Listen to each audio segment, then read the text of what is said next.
नमस्कार, जोहार। ही चलते हैं झारखंड की ताज़ा खबरों की ओर, लेकिन उससे पहले अगर आपने अभी तक इस चैनल को सब्सक्राइब नहीं किया तो कर लें, जिससे कि आपको झारखंड की ताज़ा खबर रोजाना मिलती रहे। पहली बड़ी खबर, होमगार्ड बहाली के मामले में धनबाद के बोर्ड से हाईकोर्ट ने रिपोर्ट मांगी है। इससे होमगार्ड अभ्यर्थियों में एक बार फिर से आस जगी है। पिछले 4 वर्षों से होमगार्ड अभ्यर्थियों का भविष्य अधर में अटका था। गौरतलब है कि पिछले दिनों हुई सुनवाई में बोर्ड में शामिल डीसी एसएसपी से बहाली से संबंधित रिपोर्ट मांगी गई है। अगली खबर, झारखंड में 1932 खतियान स्थानीय नीति को लेकर सड़क से सदन तक अपनी आवाज बुलंद करने के लिए चक्के जाम की स्थिति उत्पन्न होने वाली है। नया मामला यह है कि अब तक 1932 खतियान की मांग शादी तक में उठने लगी है और अब 1932 के खतियान की मांग को लेकर शादियों के कार्ड के ऊपर संदेश तक छपाया जा रहा। 1932 के खतियान हर झारखंडी की पहचान जैसे नारे रामगढ़, बोकारो, धनबाद, चतरा समेत अन्य जिलों के शादी के कार्ड में छपने लगे हैं। और इस बारे में जेएमएम प्रवक्ता मनोज पांडे ने कहा कि 1932 के खतियान को लेकर जिस तरह से कई जुलूस और हेमंत दा 1932 का खतियान लागू करो जैसे स्टिकर सामने आ रहे और इससे साफ पता चलता है कि लोगों में अब जुनून सा चढ़ गया है और 1932 खतियान लागू कराने को लेकर अब सरकार पर बहुत ज़्यादा दबाव है। खबर, प्रधानमंत्री किसान सम्मान निधि की 11वीं किस्त को लेकर हलचल तेज हो चुकी है। बताया जा रहा है कि 11वीं किस्त को लेकर बहुत जल्द लिस्ट तैयार होने वाली है। आपको बता दें कि इस योजना के अंतर्गत किसानों को आर्थिक लाभ दिया जाता है, जिसमें सालाना 6,000 रुपये सीधे किसानों के बैंक खाते में भेजे जाते हैं। और अगर आपने अब तक ये केवाईसी नहीं करवाई है तो इसको करने के लिए आपको सबसे पहले पीएम किसान पोर्टल पर जाना होगा और किसान सम्मान निधि योजना का पैसा 31 मई 2022 तक आ जाएगा। अगली बड़ी खबर, झारखंड में स्कूली शिक्षा एवं साक्षरता विभाग ने झारखंड शिक्षक पात्रता परीक्षा रूलबुक में बदलाव की स्वीकृति देने के साथ साथ अब इस एग्जाम को जल्द ही लेने की घोषणा कर सकती है। ये एग्जाम झारखंड एकेडमिक काउंसिल के द्वारा आयोजित किए जाएंगे। इससे पहले राज्य में ये एग्जाम 2016 में हुई थी, जिसके बाद ये एग्जाम नहीं हुआ, जबकि शिक्षा के अधिकार अधिनियम के तहत ये एग्जाम प्रति वर्ष होने चाहिए और ये एग्जाम अब सितंबर महीने में लिया जा सकता है और इसमें लगभग 1 लाख से अधिक अभ्यर्थी इसमें भाग ले सकते हैं। बड़ी खबर, जैक बोर्ड की 11वीं की गणित और जीव विज्ञान की परीक्षा रद्द हो चुकी है। वायरल हुआ था प्रश्न पत्र। पड़ोसी राज्य बिहार में बीपीएससी के प्रश्न पत्र लीक होने के बाद झारखंड में 11वीं बोर्ड की गणित और जीव विज्ञान की परीक्षा भी रद्द कर दी गई है, क्योंकि इसका पेपर लीक हो चुका था।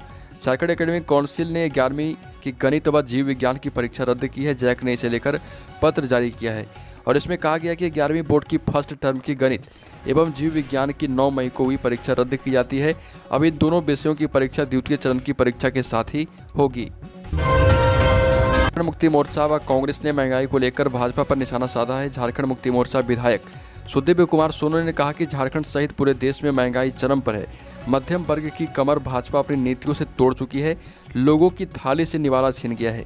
इसी कड़ी में भाजपा अब झारखंड में भी ईडी, सीबीआई जैसी संवैधानिक संस्थाओं का दुरुपयोग कर हेमंत सरकार को अस्थिर करने का काम कर रही है। रांची नगर निगम की बड़ी पहल, लोगों को होल्डिंग टैक्स में मिलेगी छूट। रांची सहित राज्य के सभी नगर निकायों में अब होल्डिंग टैक्स का निर्धारण सड़क की चौड़ाई के बजाय सर्कल रेट के आधार पर होगा।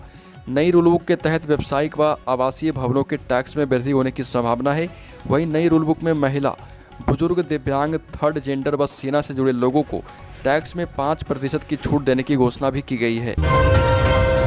अगली खबर, झारखंड नगर पालिका सेवा संवर्ग के लिए निकली वैकेंसी। झारखंड की हेमंत सरकार ने नगर पालिका सेवा संवर्ग के लिए बड़ी संख्या में वैकेंसी निकाली है। इस सेवा संवर्ग में सरकार की ओर से विभिन्न अराजपत्रित पदों के लिए 914 रिक्तियों में कर्मचारियों की बहाली होगी। अभ्यर्थी 30 मई से लेकर 29 जून की मध्य रात्रि तक ऑनलाइन आवेदन दे सकेंगे। 2 जुलाई की मध्य रात्रि तक परीक्षा शुल्क का भुगतान भी किया जा पाएगा। खबर, जैक बोर्ड 10th 12th का रिजल्ट बहुत जल्द निकलेगा, क्योंकि उत्तर पुस्तिकाओं का मूल्यांकन शुरू हो चुका है। झारखंड एकेडमिक काउंसिल की ओर से संचालित मैट्रिक व इंटर परीक्षा 2022 की उत्तर पुस्तिकाओं का मूल्यांकन कार्य 12 मई से शुरू होगा। इस बाबत जैक सचिव महावीर कुमार सिंह ने मूल्यांकन कार्य को सुगमतापूर्वक एवं कदाचार मुक्त वातावरण में संचालित करने के लिए सभी मूल्यांकन केंद्र निदेशक को पत्र लिखकर दिशा निर्देश दिए हैं और वीडियोग्राफी के साथ साथ ये परीक्षा की कॉपी जांच की जाएगी।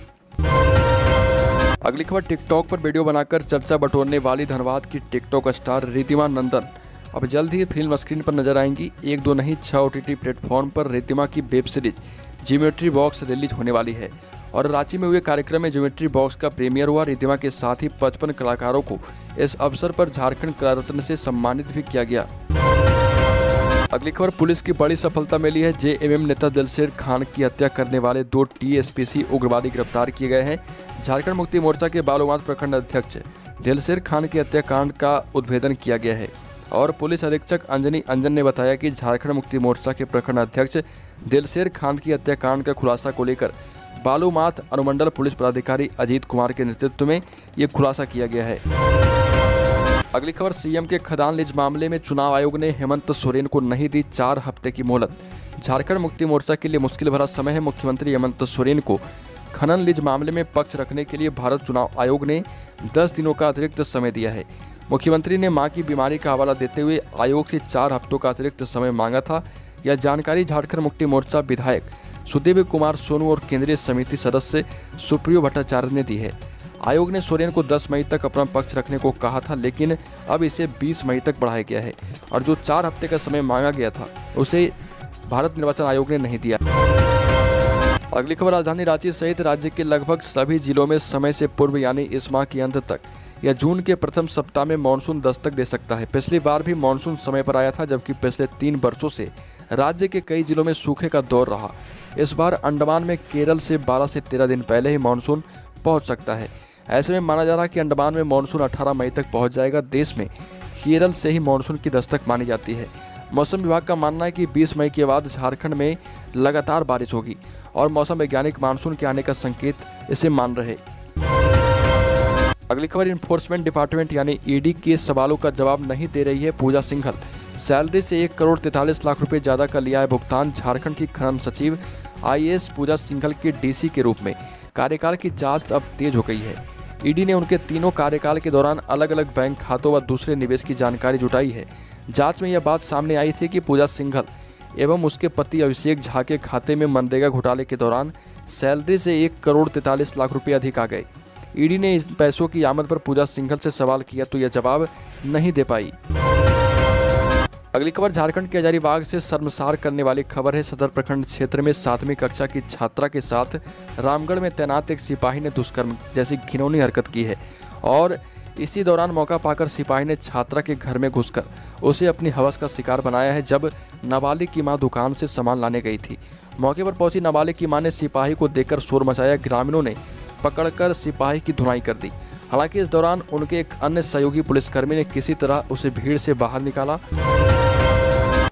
अगली खबर, रांची में तूपीदाना इलाके के अलीपुर गांव निवासी पंचायत समिति सदस्य प्रत्याशी के घर बम से हमला किया गया।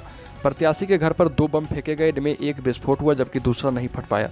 विस्फोट से घर और आसपास के इलाके थर्रा उठे हैं। पूरे इलाके में दहशत है और पंचायत समिति सदस्य प्रत्याशी तैयब अंसारी के घर जब बम से हमला किया गया तो आवाज़ सुनकर वो घर से बाहर निकले।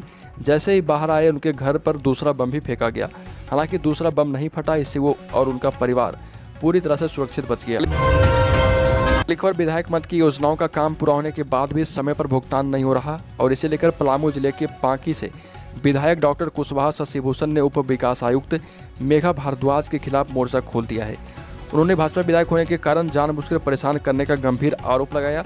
साथ ही उप विकास आयुक्त के खिलाफ राज्य सरकार को लिखने की बात भी कही है। अगली खबर, झारखंड में सियासी संकट की स्थिति है। एक तरफ चुनाव आयोग से खदान लीज मामले में कार्रवाई की चेतावनी के बाद मुख्यमंत्री हेमंत सोरेन पर अयोग्यता का खतरा मंडरा रहा, वहीं दूसरी तरफ बीते दिन झारखंड के सीनियर आईएएस अधिकारी और खान एवं उद्योग विभाग की सचिव पूजा सिंघल के देश भर के 25 ठिकानों पर ईडी की ताबड़तोड़ छापेमारी के बाद राज्य सरकार भारी दबाव में है। सभी घटनाक्रमों के बीच भाजपा के सांसद निशिकांत दुबे ने कहा कि 2022 झारखंड मुक्ति मोर्चा पार्टी का अंतिम वर्ष होगा। ये पार्टी जो है 5 भागों में बढ़ जाएगी और लोग कहेंगे एक था झामुमो। खबर, ईडी की गुप्तचरी कर रहा झारखंड का खुफिया विभाग। आईएएस पूजा सिंघल एपिसोड में नया खुलासा हुआ है। झारखंड की आईएएस पूजा सिंघल के मामले में चौंकाने वाली जानकारी सामने आई है। पूजा सिंघल को ईडी ने रांची कार्यालय में पूछताछ के लिए बुलाया था, जहां झारखंड सरकार के खुफिया विभाग के अधिकारी घूमते देखे गए। प्रवर्तन निदेशालय ईडी कार्यालय के बाहर झारखंड पुलिस की खुफिया एजेंसी की एक टीम को चक्कर लगाते हुए देखी है। सफेद बोलेरो में 4 सिविल ड्रेस वाले बैठे थे। सभी वायरलेस पर अपने अधिकारियों से संपर्क में थे और कार्यालय के बाहर की गतिविधियों की जानकारी दे रहे थे। ईडी के कार्यालय के बाहर सिर्फ मीडिया कर्मी एवं सुरक्षा कर्मी रहने चाहिए थे, लेकिन 4 और भी अधिकारी इसमें शामिल थे। अगली खबर, पूजा सिंघल पर कड़ी कार्रवाई कर सकती है हेमंत सोरेन सरकार। झारखंड मुक्ति मोर्चा ने कह दी है बड़ी बात।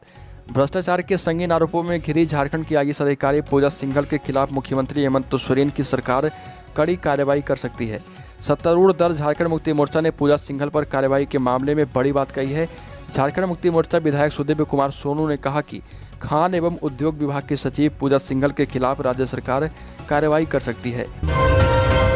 राजस्थान प्रदेश से आई पुरानी पेंशन स्कीम को लेकर अच्छी खबर। प्रदेश में 1 जनवरी 2004 के बाद भर्ती हुए सभी सरकारी कर्मचारियों को पुरानी पेंशन देने का कानूनी प्रावधान कर दिया गया है। कैबिनेट की बैठक में पेंशन से जुड़े नियमों में बदलाव को मंजूरी मिल गई। 20 साल अप्रैल से रिटायर होने वाले कर्मचारियों को उनकी सैलरी का 50% पेंशन देने का कानूनी प्रावधान हो गया और इसके लिए राजस्थान सिविल सेवा नियम 1996, राजस्थान सिविल सेवा नियम 2005 और अलग अलग वेतनमान नियमों में बदलाव को मंजूरी दी गई है। और इस फैसले से देश भर के पेंशनरों में खुशी की लहर है, क्योंकि उन्हें भी लग रहा कि उनके राज्य में और झारखंड जैसे राज्यों में पुरानी पेंशन योजना बहाल करना